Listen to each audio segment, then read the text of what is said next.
Amis téléspectateurs, nous sommes en ce moment précis en direct de la prison centrale de Makala pour vous faire vivre la quatrième audience de ces procès inédits qui concerne le présumé détournement de fonds publics alloués au programme d'urgence lancé par le chef de l'État Félix-Antoine Tshisekedi.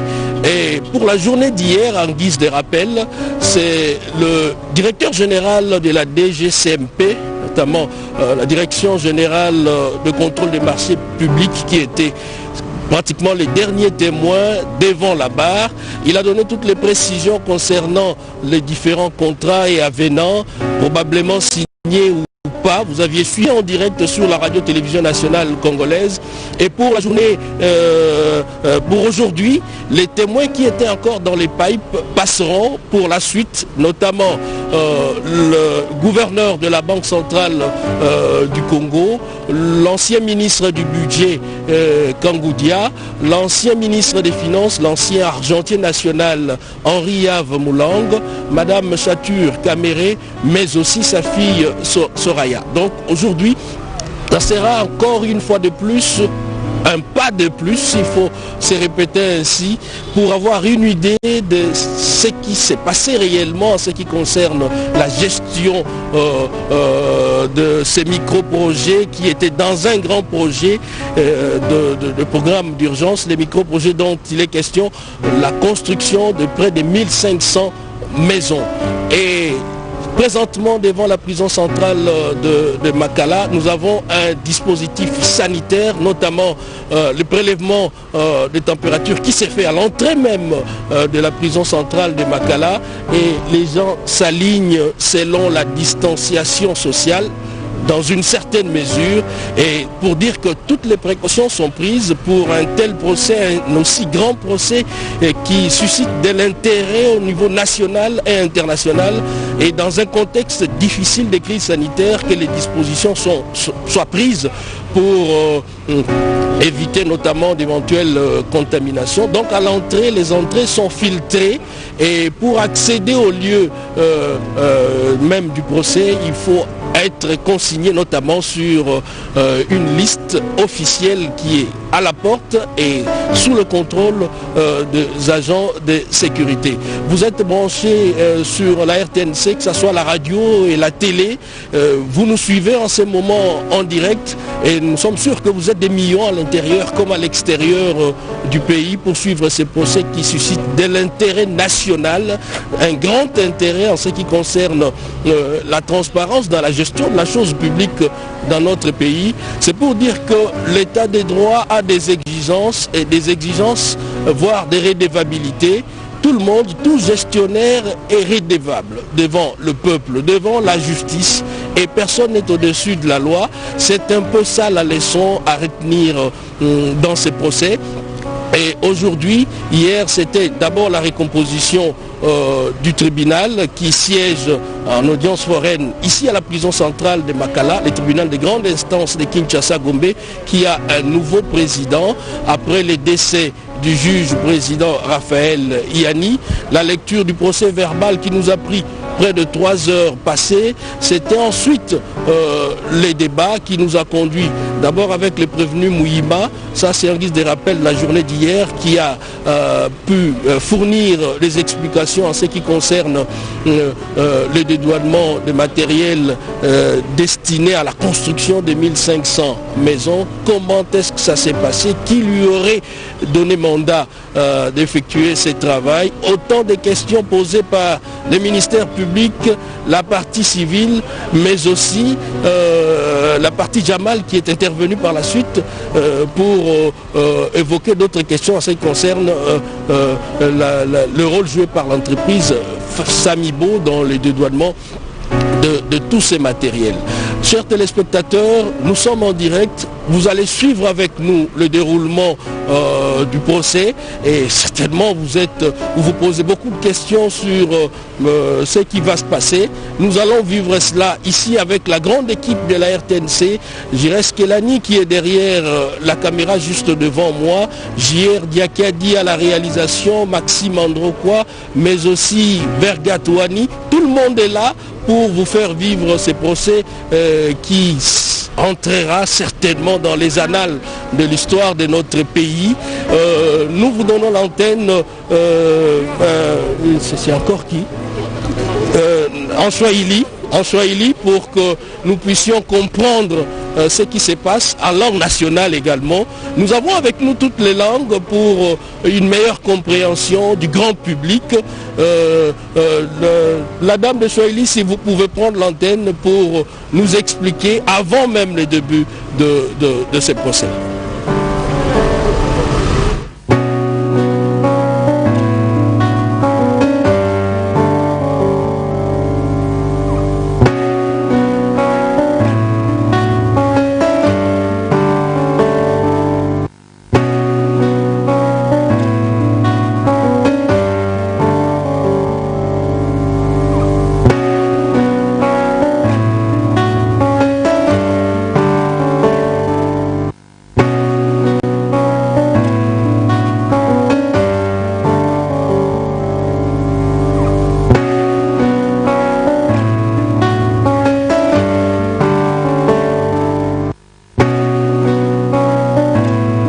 Ndugu wapenzi, tunapatikana ku gereza kuu ya Makala ya mji wa Kinshasa.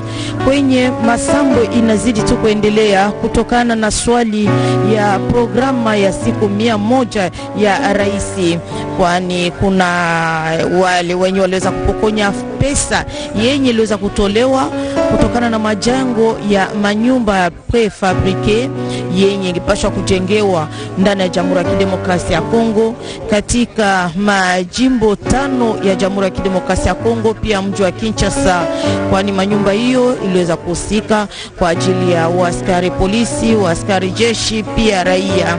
Basi pesa hiyo yenye iliweza kutolewa na serikali iliweza kupokonywa, ndiye kuna wale wafungwa wenye kusamba siku hizi, kwani hiyo ni masambo ya 4 yenye iko nazidi kuendelea. Jana kuliweza kuwa washuhuda wenye waliweza kupita hapo na waliweza kushuhudia kutokana na gisi gani waliweza kuendesha kazi. Kuliweza kuwa mshuhuda wa kwanza Bwana Bitakwira, yule aliyekuwa waziri aliyehusika na maendeleo vijijini wakati wa serikali ya Bwana Bruno Chibala. Kuliweza kuwa vile vile katibu mkuu wa wizara ya maendeleo vijijini, pia mkurugenzi mkuu anayehusika na soko ya umma, huyo mwenye kuhusika na mambo inayohusika na masoko mbalimbali, kwani ingawa kama serikali ina swali fulani ya kuweza kutenda neno fulani kutokana vile na majengo ya manyumba ya raia, na wanaweza kukutana naye, ndiye anahusika na mambo ya soko hiyo. Basi washuhuda hao watatu waliweza kupita jana. Mtajua kwamba leo kuna vile vile washuhuda wengine wenye waliweza kualikwa, ni sawa vile waziri wa zamani alikuwa akihusika na mambo ya pesa Bwana Henri, governor wa benki kuu ya Kongo, pia bibi Amida Chature Kamere pamoja na mtoto wa binti wake Soraya Kiana, nao vile vile wataweza kushuhudia kwa siku ya leo, kwani washuhuda wako wengi vile vile kutokana na masambo hiyo ya leo. Basi kweli swali ya leo, swali hiyo ni swali kubwa zaidi katika nchi, kwa kuona kwamba ni huyu aliyekuwa mkurugenzi wa ofisi ya rais Bwana Vital Kamerhe ndiye mfungwa mwenye anahusika kabisa na masambo hiyo, ndiye mwenye wako nafuatilia zaidi. Bwana Muhima naye vile vile huyo mwenye alikuwa akihusika na kwenda kutoa vitu hivyo, kwani manyumba hiyo prefabrike yenye ilikuwa ikifika kunako mabandari mbalimbali, na aliweza kwenda upande wa Dar es Salaam kuinchi ya Tanzania, kwenye alienda kutoa vitu hivyo katika mpaka ya nchi, naye vile vile ni mwenye kusambishwa kutokana na pesa yenye aliweza kupewa kwa kuweza kwenda kutoa vitu hivyo upande wa nje ya nchi na kuweza kuingiza ndani ya Jamhuri ya Kidemokrasia ya Kongo. Na vile vile Bwana Sami Jamal mwenye shirika yake Samibo Esperel, naye vile vile kwa kuona kwamba ni yeye ndiye alihusika na kuweza kuletesha vitu hivyo, kuweza kuitoa ndani ya nchi ya kigeni kwenye alienda kuuza, sababu yende aliweza kupata soko hiyo ya kuuza manyumba hiyo prefabrike na kuweza kuleta ndani ya Jamhuri ya Kidemokrasia ya Kongo. Basi kwa kuona kwamba mambo hiyo haikuweza kuendeshwa gisi rais aliweza kutamania, na inakawia, inachukua muda mrefu kabla waweze kabisa kukamilisha kitendo hicho, ndiye sheria, kwa kuona kwamba hakuna mwenye kuwa juu ya sheria, sheria iliweza kuwaalika waweze kuleta mafasirio namna gani waliweza kuendesha pesa hiyo yenye iliweza kutoka kumfuko wa serikali juu ya kuweza kukamilisha kitendo ya namna hiyo. Ni sherti waweze kuleta mafasirio. Ndiye mnaona kama kuna washuhuda, sababu wakati huyo anasema kama ni mtu fulani ndiye mwenye aliweza kuanzisha swali hiyo, ndiye mwenye aliweza kusaini kibarua fulani, ni sherti mtu huyo naye aweze kualikwa na aweze kuleta mafasirio yake. Basi ndio unaona kama masambo hiyo ingena zidi tu kuzunguka na kuweza kuendelea, lakini tunafikiria kwamba tunatumainia kabisa sheria ya nchi yetu, sababu ni sheria yenye kuendeshwa barabara, yenye iko naendeshwa kwa hali ya usawa bila kuchagua kabila au lugha. Ni sheria yenye kunaendeshwa kama vile sheria inasema, hakuna mwenye kuwa juu ya sheria, na sheria ni sheria tu na itabaki sheria. Bwana Kinina. Merci beaucoup Astrid au Congo. Je rappelle que vous êtes en direct la télévision nationale, la radio-télévision nationale congolaise. Et ici sur place, nous n'avons pas seulement les gens qui connaissent la matière judiciaire, mais aussi les mouvements associatifs, quelques représentants, notamment la société civile. Nous avons également la Commission nationale de droits de l'homme, qui est représentée ici par Luc Kalala. Luc Kalala, est-ce que vous pouvez nous dire quel est le rôle de la CNDH dans ces procès particulièrement? Merci bien, monsieur les journalistes. Le rôle prépondérant que la CNDH va jouer dans ces procès, c'est juste pour observer si ces procès se déroulent conformément aux principes érigés en la matière. Est-ce que les procès se passent d'une manière équitable? Est-ce que les droits de la défense sont respectés? Parce qu'il faudra noter que les prévenus ont tous les droits, sauf la liberté. Ça veut dire lorsque les gens sont en détention, ils peuvent jouir de tous les droits, à l'exception de la liberté. Et c'est là nous voulons savoir, est-ce qu'on donne réellement à ces prévenus la chance de pouvoir se défendre d'une manière équitable? Voilà le pourquoi nous sommes là. C'est juste pour observer si réellement le procès se passe conformément aux règles de l'art. Et ces rôles d'observateur s'étend également sur la forme. Nous sommes dans un contexte particulier et là vous avez des prévenus qui doivent se mettre selon, en observant notamment la distanciation sociale, mais tout ça également entre en ligne de compte. Oui, tout à fait. Nous sommes dans un état d'urgence, donc ces mesures devraient être respectées, en tout cas sans faille, et que sur le plan de fond, je crois que c'est le juge par rapport à son intime conviction qui pourra dire le droit, mais nous tenons quand même à observer est-ce que le parti, du côté parti civil, du côté de la défense, du côté tribunal, est-ce que les principes de l'art sont scrupuleusement respectés? Et personnellement, quelle lecture faites-vous de ces procès? Merci monsieur le journaliste. Ces procès, je crois que c'est quand même un bon procès qui se passe pour la nation congolaise. Et tout ce que nous pouvons tirer comme leçon, c'est que tout gestionnaire de la chose publique est redevable à la population. Nul n'est au-dessus de la loi. L'état de droit implique le respect des institutions. L'état de droit explique qu'aucune institution, qu'aucun pouvoir ne peut s'immiscer dans l'étendue du pouvoir d'une autre institution, et que tout ce que nous pouvons tirer comme leçon, c'est que tout gestionnaire, qui que vous soyez, vous êtes redevable à la nation congolaise. Voilà, monsieur le journaliste. C'est bien dit, redevable à la nation congolaise. La CNDH a entre autres comme mission également c'est rendre compte des conditions carcérales. Est-ce que vous vous êtes fait une idée en ce qui concerne les conditions de détention sur place à la prison centrale de Makala? Tout à fait. La CNDH est partenaire à la prison de Makala. C'est à ce titre-là qu'on est là. Toutes les conditions carcérales, la CNDH ne cesse de fournir des efforts dans ces domaines-là pour que les conditions de détenus ou les conditions carcérales des détenus soient vraiment respectées et puissent quand même aller au standard international.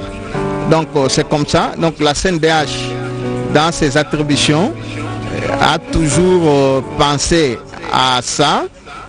Nous tenons à ce que les conditions de vie des personnes gardées soit préventivement, soit condamnées, soient respectées, et que cela puisse respecter les normes des standards internationaux.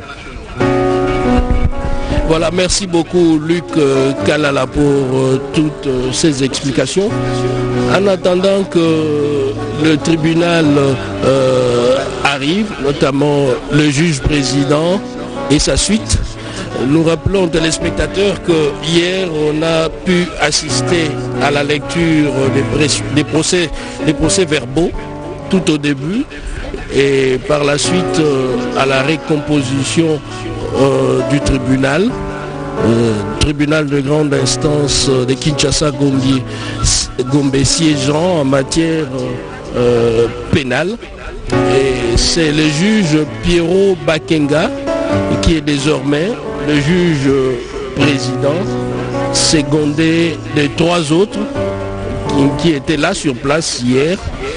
Et cela permet qu'on puisse continuer avec le procès.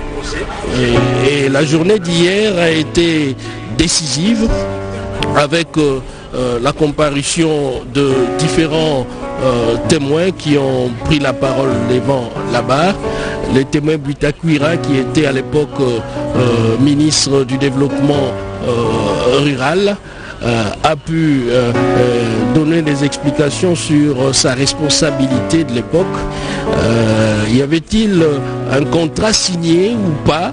Butakwira a fourni les explications et c'était presque une passe d'armes avec le prévenu Caméré, et qui a aussitôt contredit les propos tenus par l'ancien ministre du développement rural en exhibant un contrat dûment signé par les témoins cités. Et là, nous assistons à l'arrivée des différentes personnalités et témoins. Et plusieurs témoins sont déjà sur place, parce qu'à l'entrée où je me trouvais il n'y a pas longtemps, j'ai vu personnellement l'entrée du gouverneur de la Banque centrale du Congo, l'arrivée de Madame Chature Caméré, mais aussi l'ancien ministre du budget Pierre Kangoudia Mbaye, qui est également arrivé sur place en attendant que le tribunal puisse ouvrir les débats.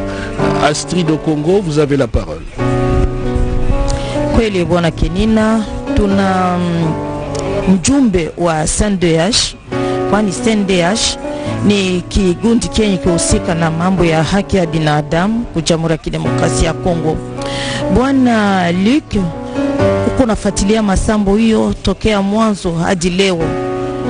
Basi uonaje kutokana na jinsi sheria kunafuatilia wafungwa na kutokana vile vile unasema kwamba mfungwa ana haki yake? Okay mama, asante sana. Hii procès tunaifuatilia ndio baba batu wote basha kubafunga. Bale batu beko na madroit yabo malgré basha kubafungwa. Beko na madroit yabo à part liberté. C'est pourquoi chez CNDH tuko pale ndio tufuatilie ile mambo. Gisi uko nafuatilia mambo yenyewe, unaona kama wafungwa wenyewe kabisa wako wanawatia katika haki yao na wanaheshimia haki ya wafungwa? ndio vile mama journaliste ni madroit yabo shituku pale ndio tufuatilie mambo. Hakuna ngambo ya nani ya tribunal, ngambo ya partie civile ou bien ngambo ya nani ya ba prévenu. Za CNDH ko pale ndio kufuatilia asema sika ile procès ipite bien. Aksanti, kweli tunaona kuna wakuu mbalimbali sawa vile washuhuda wenye wako wanaingia katika kuja kushuhudia. Tuliweza kuona sawa vile bwana Thomas Loaka Losenjola, huyu alikuwa zamani waziri ausikana na mambo ya majengo, anaingia leo anakuwa waziri ausikana na mambo ya maadibisho ya juu pia university. Na kuna vile vile gavana wa benki kuu ya Kongo bwana Kenina, nilimwona gavana wa benki kuu ya Kongo naye amekwisha kuingia. Kuna vile vile mwaliko mwingine ulisema kwamba ni waziri ausikane na mambo ya budget wa zamani bwana Kangudia, naye ataweza kukuja hapa kwa kuweza kushuhudia kutokana na masambo ya leo. Eh bien, à Sud au Congo, la présence du gouverneur de la Banque centrale du Congo, mais aussi du ministre, de l'ancien ministre du budget, c'est par rapport à la sortie de fonds, au décaissement. Ceci dit, la chaîne de la dépense est concernée également. Qu'est-ce qui s'est passé? Qui avait ordonné? Ce sont des questions qui se sont posées hier soir, et aujourd'hui nous aurons en partie certainement, si pas toute la réponse, en partie la réponse ou bien encore les réponses à toutes ces questions, notamment qui avait ordonné et qui avait décaissé de l'argent et pourquoi. Et autant de questions comme ça là qui restent jusque là non élucidées et que le tribunal pourra essayer d'élucider. Et c'est la clochette qui sonne déjà pour annoncer l'arrivée du juge président et sa suite pour les débuts de ces procès, le juge président Pierrot Bakenge qui arrive déjà. Et tout est déjà en place, les parties prenantes sont là, le ministère public, la partie civile, la défense, notamment les conseils du prévenu Caméré, mais aussi les conseils du prévenu Jamal Sami qui est également sur place, mais aussi le prévenu Mouima avec ses deux avocats. Ils ne sont pas si nombreux que ça par rapport au conseil du prévenu Jamal. Hier, les juges ont pu demander à d'autres avocats de libérer les lieux parce que le nombre était assez important, surtout dans le contexte si particulier des crises sanitaires. L'on ne doit pas s'entasser derrière ce qu'on a comme tente, distanciation sociale oblige, et pour aujourd'hui ils sont au nombre plus ou moins de 4, 5, 6 pour défendre leurs clients. Et d'ici là, nous allons commencer avec les questions de fond. Nous allons suivre ce qui va se passer et certainement ça sera le directeur général de la direction de contrôle des marchés publics. C'était lui et les derniers témoins devant du tribunal de grande instance de Kinshasa-Gombe, aujourd'hui siégeant en chambre foraine de ce jour en matière répressive au premier degré est déclarée ouverte. Je vous prie de vous asseoir.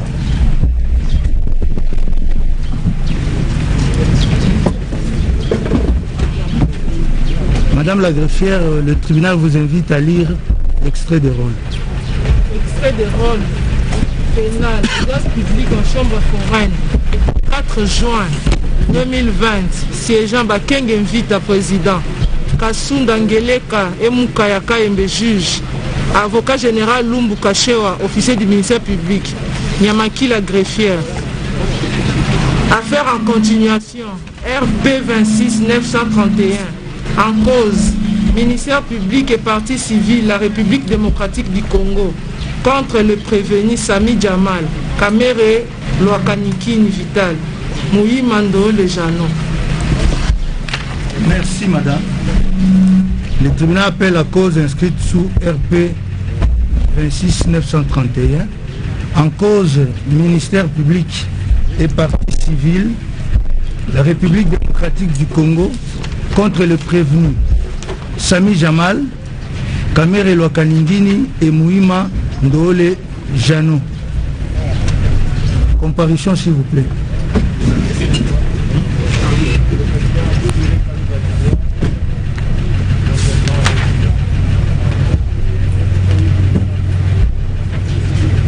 Merci. Revenu.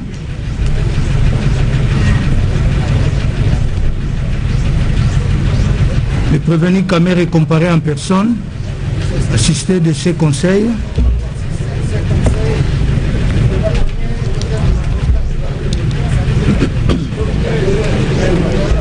Conjointement avec Maître Roger Toto Maluma, avocat au barreau de Kinshasa Matete. Kabengela Ilunga, avocat au barreau de Kinshasa Matete. Moubiala Malela, du barreau de Kinshasa Matete. Aimé Mourou Kabalezi, avocat au barreau de Kinshasa Gombe. Merci. Le prévenu Mouima.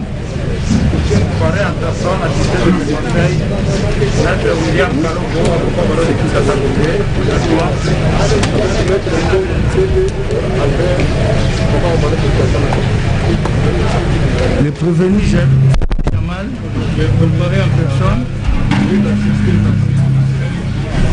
Maître Nicodème Mouka, avocat au barreau de Kinshasa Gombe, conjointement avec Maître Serge Lepig, avocat au barreau de Kinshasa Gombe. Conjointement avec Maître Landry Lapé, du barreau de Kinshasa Matete.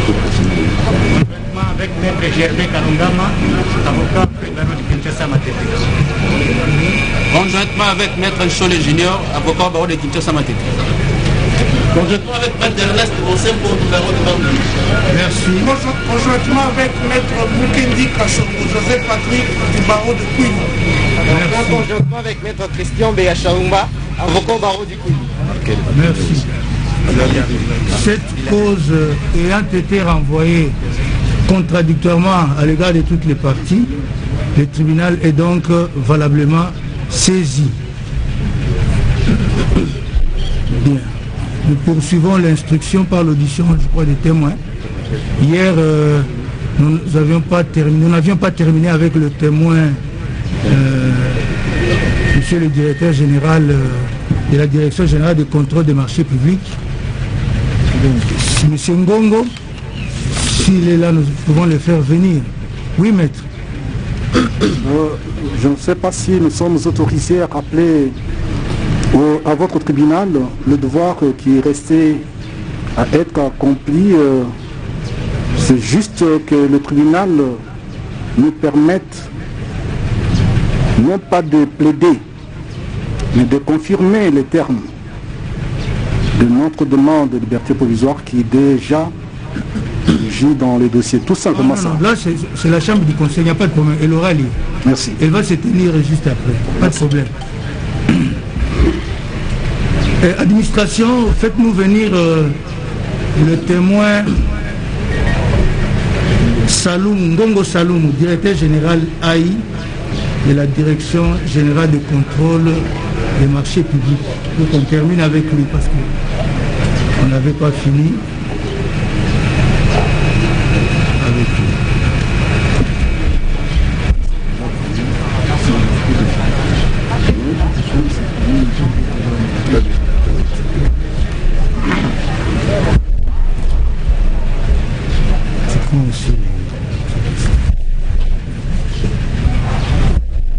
Son procès verbal.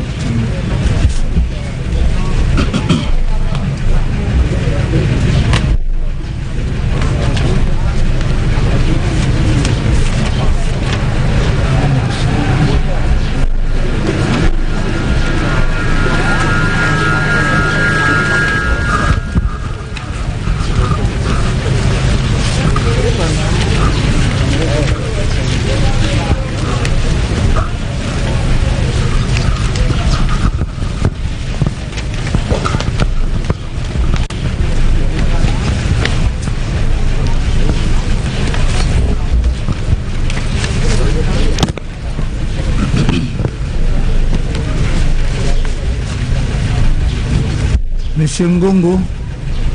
Présent. Comment allez-vous? Ça va, Dieu nous fait grâce. Vous avez bien passé la nuit? Oui. Merci. Bien. Vous aviez hier prêté serment, n'est-ce pas?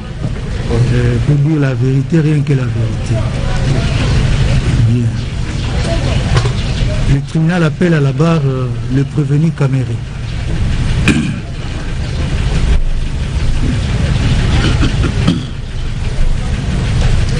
Prévenu Caméré, vous avez suivi hier les dépositions faites par les témoins ici présents au sujet de la régularité du contrat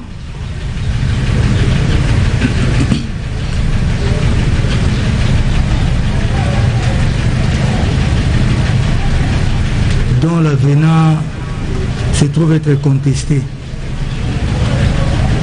Il a également fait des déclarations, sauf si ma mémoire me trahit, il a également fait des déclarations sur la régularité du contrat Ousmane. Votre réaction? Merci beaucoup. Ma réaction est simple. En ce qui concerne les contrats qui avaient été signés, demandés par le ministre du Développement rural, M. Bitakwira, l'autorité contractante agissant au nom et pour le compte de l'État congolais, adressé au directeur général Haï de la Direction générale des marchés publics, cette question doit être clarifiée entre Bitakwira, le ministre de l'époque, et M. Ngongo. Il n'a pas reçu mon courrier en ce qui concerne les marchés précédents, 1500 maisons. Tous les courriers étaient les courriers du ministre Bitakwira, adressés à M. Ngongo, parmi lesquels, au mois de juin ou juillet, il y avait demandé de compléter son dossier, notamment par la facture et autres détails requis pour que celui-ci ou ce dernier lui donne l'avis de non-objection. Deuxièmement, M. Bitakwira, comme je l'avais dit hier, lettre à l'appui, est revenu à la charge pour dire à M. le directeur général, il s'adresse à lui: j'acquise bonne réception de votre lettre relative au projet d'avenant. Parce que c'était ça la question, tout le monde disait on ne connaît pas l'avenant. Parce que dans sa réponse au mois de juillet, il avait dit, et il a répété devant vous ici, qu'on devait lui présenter le projet et pas un avenant déjà signé.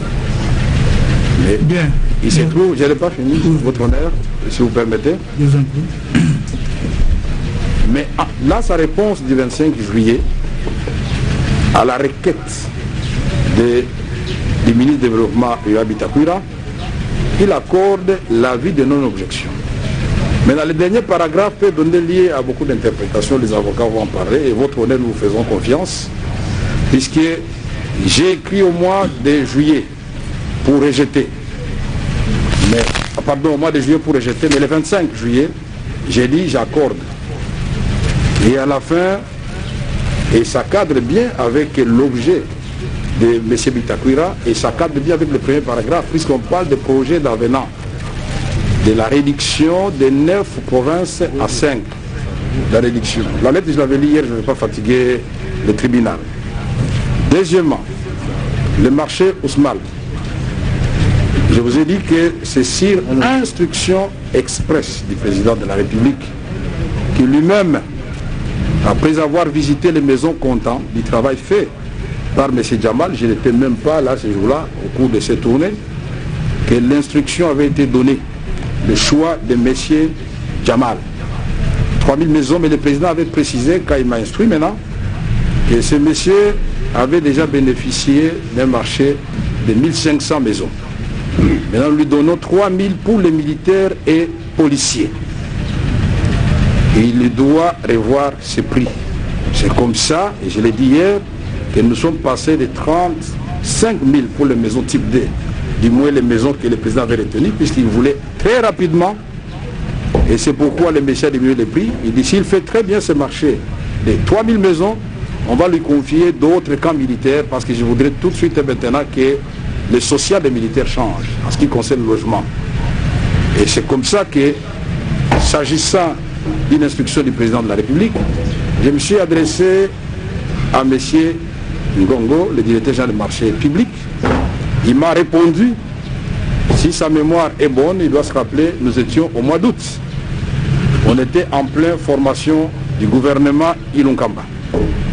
Et la remise et reprise va avoir lieu, et le premier conseil des ministres, à la page 3, paragraphe 4, il est souligné dans ses comptes rendus clairement que, en ce qui concerne les travaux de 100 jours, c'est avec satisfaction que nous avons constaté les réalisations.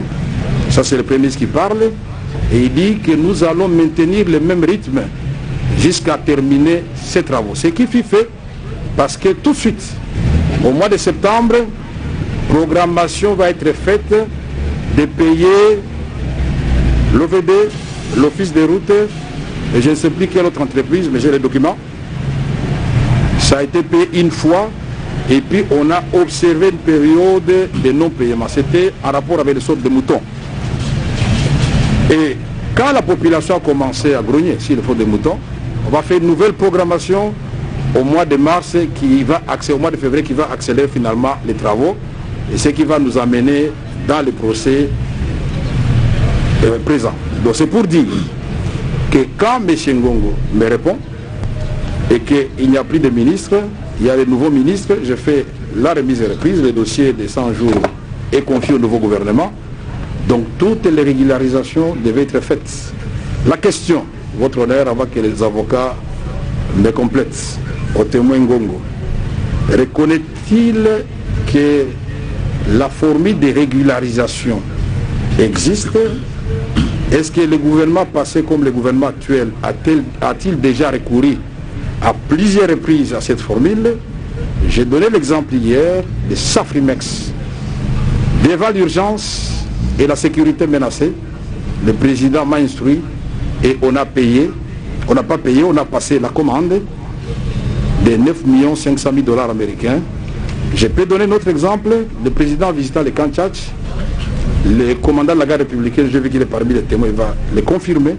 Il a dit c'est comme ça qu'on vous soigne dans des petits trucs comme ça. Allez, il faut qu'on me trouve quelqu'un qu'on suit tout de suite et maintenant. Non seulement un grand hôpital, mais des grandes écoles maternelles, les humanités pour les enfants des militaires. Parce que je voudrais que les enfants des militaires étudient bien. Et l'hôpital de Kantchachi pour le président, ça ne sera pas seulement pour les militaires. Même les civils, puisqu'on compte l'équiper de façon moderne. Ces ouvrages ont été faits et ont commencé à être faits le lendemain de la décision du président. Alors la question, je peux donner un petit exemple. Est-ce que la régularisation existe, oui ou non, dans ce domaine? Et je voudrais me faire compléter par les avocats ce qui concerne les aspects juridiques. Merci, votre honneur. Bien, merci. Mais avant que les avocats interviennent, je voudrais vous poser la question suivante.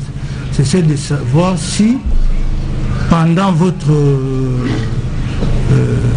règne, entre guillemets, vous n'avez pas procédé à la régularisation. Ni en ce qui concerne ce qui a été dit au sujet du contrat ou de l'avenant Samibo, ministère du développement rural, donc la République, ni pour ce qui concerne le contrat Ousmane. On n'a pas procédé à la régularisation. Ma réponse est claire. En ce qui concerne Samibo, votre honneur, M. Kamere devant vous, et j'aimais quiconque au défi. Que ce soit M. Samibo qui avait gagné son marché déjà depuis 2018, j'étais dans l'opposition, que ce soit M. Bitakwira qui a signé les documents, qui avait déjà négocié le prix, et je crois que la greffière a pris note que l'instruction lui avait été donnée par le Premier ministre Bino Tshibala, qui avait choisi Samibo, et la lettre avait été signée pour le compte du Premier ministre en déplacement par le vice-premier ministre chez Okitundo. Je voudrais qu'on acte cela. Deuxièmement, en ce qui concerne les maisons des militaires, c'est des questions stratégiques. Le commandant suprême qui veille au bon fonctionnement des institutions, à la paix, à la sécurité du pays, dont l'instruction, je ne peux pas appeler le directeur des marchés publics, dont je viens de découvrir le visage aujourd'hui. Il dit, monsieur, le président a dit ceci, non. Je prends mon secrétaire, je lui dicte la lettre sur instruction du président de la République. C'est bien écrit. Et lui, il a répondu qu'il fallait régulariser. Mais seulement nous sommes au mois d'août et le gouvernement est sorti et devait prêter serment. Merci. Maître, vous avez quelque chose à Des questions supplémentaires. Pardon? Des questions supplémentaires. Non, attendez alors. Bien, M. Ngongo. La première question du tribunal, c'est que pouvez-vous nous éclairer sur votre correspondance du 25 juillet qui fait polémique? Qu'est-ce que vous avez voulu dire par vous autoriser pour la réduction du nombre de provinces, mais que vous exigez qu'il soit conclu un autre contrat, je crois, sur le prix. Donnez-nous l'intelligence de cette correspondance. Merci, Monsieur le Président. Hier, je répondis brièvement à cette question. La première lettre où nous avions refusé d'accorder la vie. Et ça, c'est à ce qui concerne l'avenant au contrat de 2018. Tout à fait. Nous avions évoqué les raisons qui ont été dites par la partie civile dans l'autre audience.